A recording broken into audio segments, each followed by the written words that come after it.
I went up to the ruined castle yard with a chain and a lock because the moon was full. I did that once a month. I liked the old ring in the middle of the stones because it held. That was my reason. It was simple. Get in, chain up, ride it out. I told myself it was practical.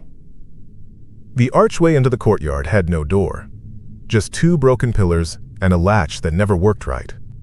I squeezed through with the chain over my shoulder. The links clinked.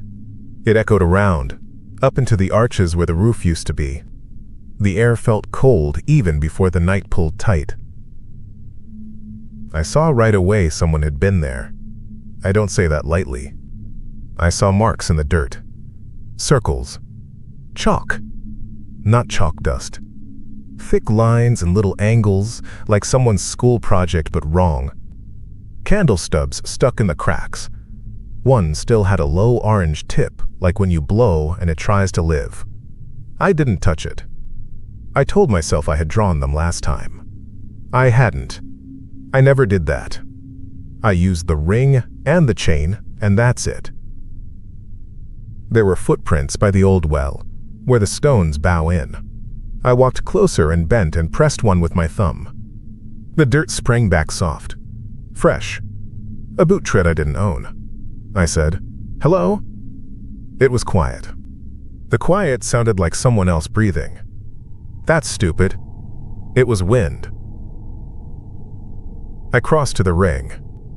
It sat in a slab of rock, rusted but solid. I ran the chain through and around twice. My hands shook a little. They always did before. You'd expect that. The light silvered the stones, and the shadows looked deeper than they should. I wanted to finish fast. The moon pushed up at the lip of the wall. Not high yet. There was time. Something scraped behind me. Not a rat. Not that scratch. It was longer. Metal on stone. A knife pulled slow like a man testing an edge. It started near the gate and went along the wall until it ended in a blunt click. I stared at the empty arch. Nothing stood there. The wind moved through and made a low throat sound in one of the side arches, like a bell hung there once and forgot to stop ringing.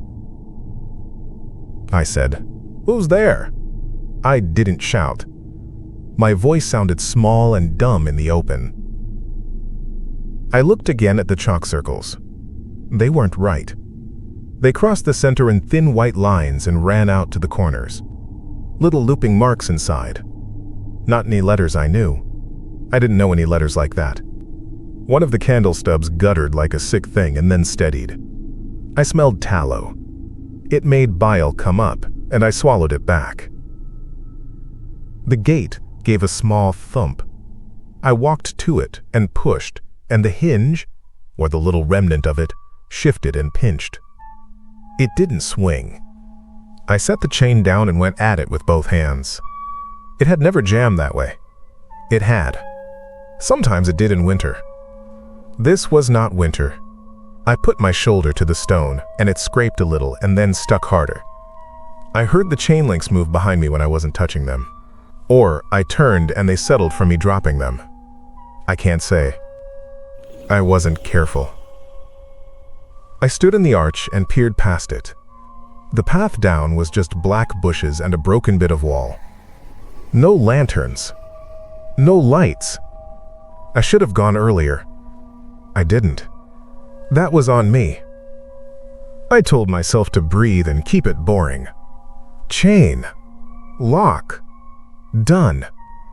In the morning, the old man at the farm would laugh and let me out like he always said he would if I ever actually asked. I never asked him. He didn't know me. It doesn't matter. I turned back and picked up the chain, and it felt heavier for no reason. I took a step and saw it. A face. Not a face. A mask. White, or pale in the moon, sticking out from one of the broken arches on the far side. Just the oval and the holes. The eye holes were hollow. Not dark like eyes. Empty. My chest worked harder. I almost waved. Why would I wave? I looked at it long enough to be sure I wasn't seeing a bit of fallen plaster. It tilted a little, like it wasn't nailed to anything. Then it wasn't there. The space was dumb, and the arch was just a crack. "Hey," I said. "Don't. It's not a good night for jokes." The knife sound came again. Closer. That scrape. I hate that sound now. The blade pulled over stone with patience. Like someone wanted me to know it was a knife and not a nail. It stopped right behind my heel. I jumped and spun and nearly tripped on the chain. No one was there. I looked down. A thin line showed on the stone, clean of dust where the blade had laid it. The line ran toward the well and then broke off where the stone wobbled. I backed toward the ring, chain up like it did anything. I talked out loud. "Think. It's wind. It's stone settling. Tie your wrist. Tie it now." My hand didn't listen. I tried to feed the chain through the lock. I dropped the lock and it rang. That sound went up into the arches and came back late. There was a whisper. It wasn't words. It was a breath with weight behind it. I heard it inside the mask that wasn't there. Then a little rasp that could have been cloth or lungs. I laughed. Stupid, like you laugh when your knee hits something and you pretend it didn't hurt. "Okay," I said. "Okay, fine." I walked around the courtyard fast and stupid. I checked behind the well and in the broken stair hole and behind the fallen lintel. I don't know why. If someone had wanted to be seen, they would have let me see. I kick-stepped through the chalk lines and left black toe marks in them. The candles tilted and threw thick smoke when I passed, like I pulled air from them. My boot heel hit a chain link and it rolled and bit my other ankle and I cursed. I'm not proud of that, but I'm saying it. A bell rang far off. Maybe the church down the ridge. Maybe the wind found a bottle or a hole.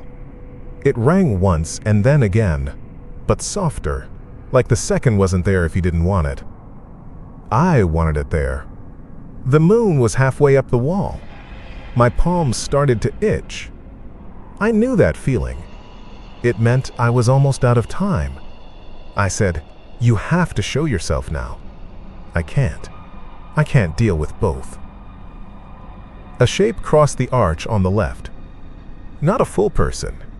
Just that face again, the mask riding in the gap, and those holes where eyes should be. No light in them. I couldn't see the head. The white made them float. The knife scraped the ledge below it and left a thin line. The mask dipped, and the rasp came from inside it. A breath, pulled long, like the person behind it breathed through cloth. Ragged.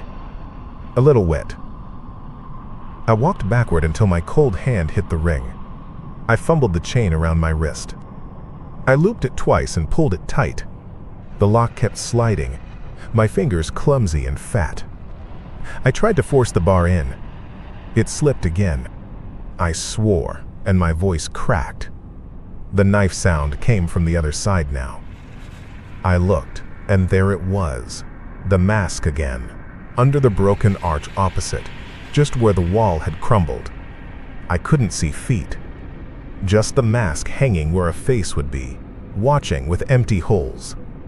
I told myself there were eyes inside. I just couldn't catch them because of the light. It made it worse. I tried the gate again. Stupid. I knew it was jammed. It didn't move. The latch bit my palm when I hit it. The bell rang again somewhere, thin. The wind twisted in the arches and made a voice that wasn't a voice. The chalk circles under my boots dusted up. My heel slid and I nearly went down. I braced on the well. The stone there was damp. My hand came back black. It smelled like old water and something sour. I heard steps then. At least I think I did. Soft. Careful. The kind a person takes when they want you to hear and don't at the same time. The knife did a quick tick across a stone and stopped. That stop was worse than the scrape. Like a nod. "Why?" I asked. "What do you want?" I don't know why I asked that either, because people like that want the same thing. They want you to stand still. They want you to make their night easier. There were more footprints now by the well. Fresh. I saw them clear in the chalk dust. They weren't mine. They weren't the old ones. The tip of one was on top of the line I had just scuffed. That's what I remember. I looked up, and the mask wasn't where it had been. I thought it had gone. I let out a breath I shouldn't have let out. The candle by my left knee went out on its own. It just melted down into a pool and sucked itself shut. The wick made a little hiss like a bug. I felt the air change, like a tiny hand pulled it. The moon slid higher, a clean coin, and for a second it lined up with the tallest broken arch on the north wall. It was a clean hole with that round light in it, bright, like a clock hand hitting the top. Something in me knew that spot. I had stood there before, maybe in day, maybe not. He stepped out when the moon cleared the arch. I say he, but I didn't see skin, just a shape in rough cloth and the white face. The mask had long cheekbones cut into it, or maybe they looked long because of the shadow. The eye holes were hollow and dark as the places under the stones where the spiders live.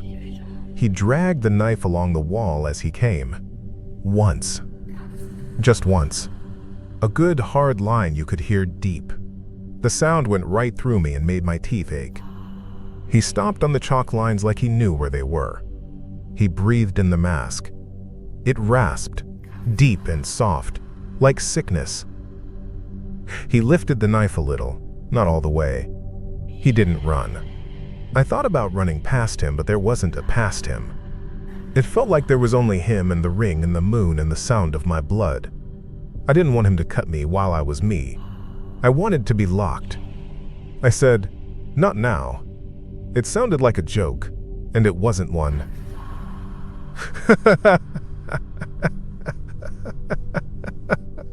I swung the chain with my left hand because the right had the lock. It was a mess. It hit the stone and sparked and clanked. He didn't flinch. He let the chain hit the ground near him and stepped on it with the edge of his boot. He didn't put weight. He just set it there like a man pinning a snake without wanting to hurt it. The mask tipped a little.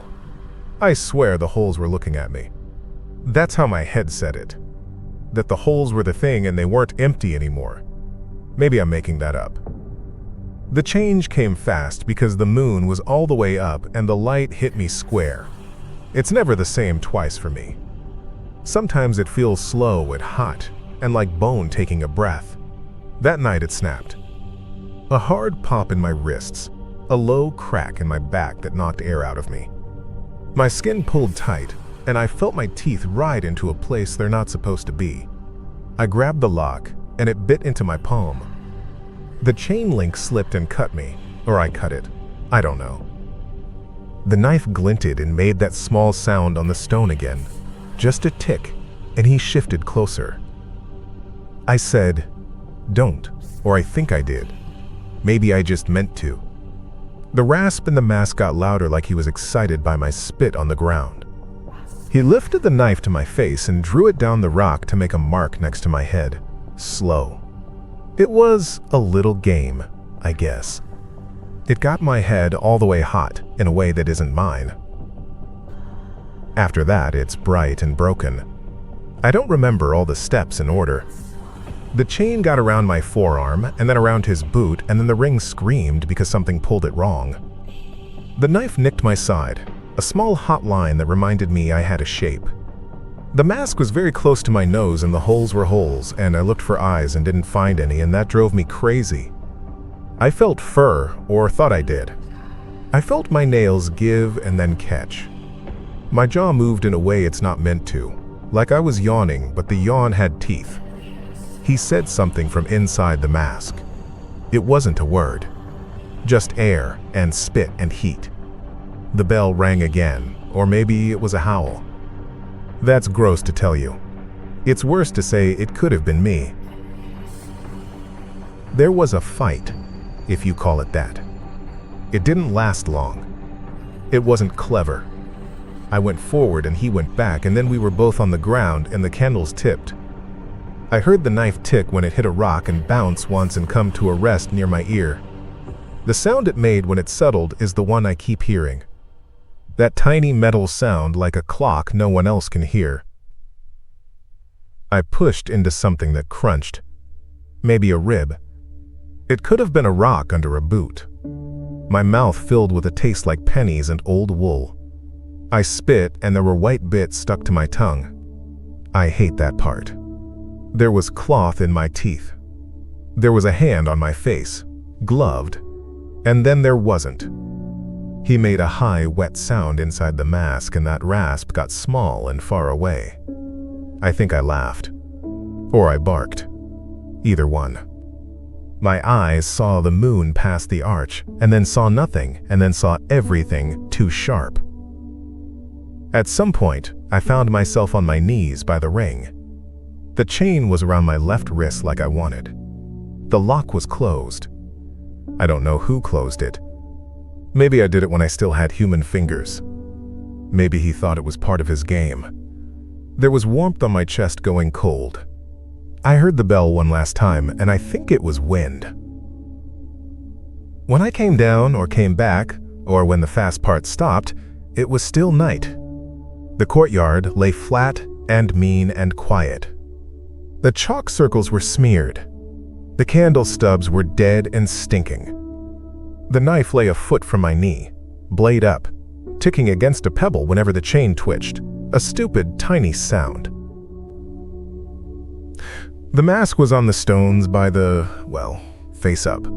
Someone had put it there or dropped it there. It looked lighter without the body behind it. The eye holes stared like they always did, nothing in them, just holes. But I tell you, I heard the breath inside it. A soft rasp. Maybe it was mine bouncing off the stone. Maybe it was his under the lip of the well. I couldn't see down. I couldn't lean that way far enough with the chain on.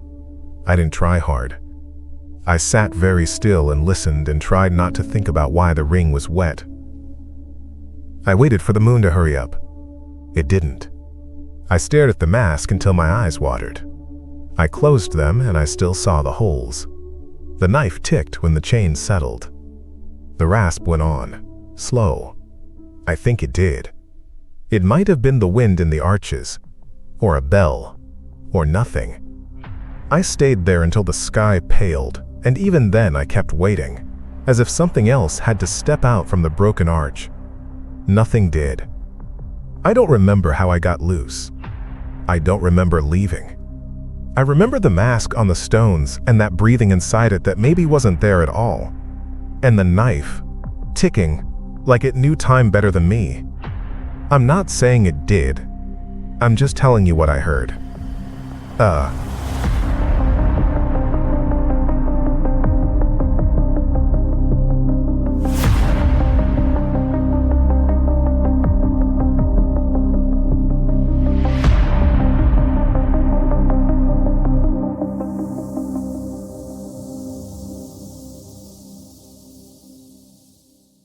I hope you enjoyed the story. If you did, feed the algorithm, hit like, drop a comment, and subscribe. It's the only way to keep the stories coming. And if you're brave enough, there's another one waiting right after this. See you on the next one.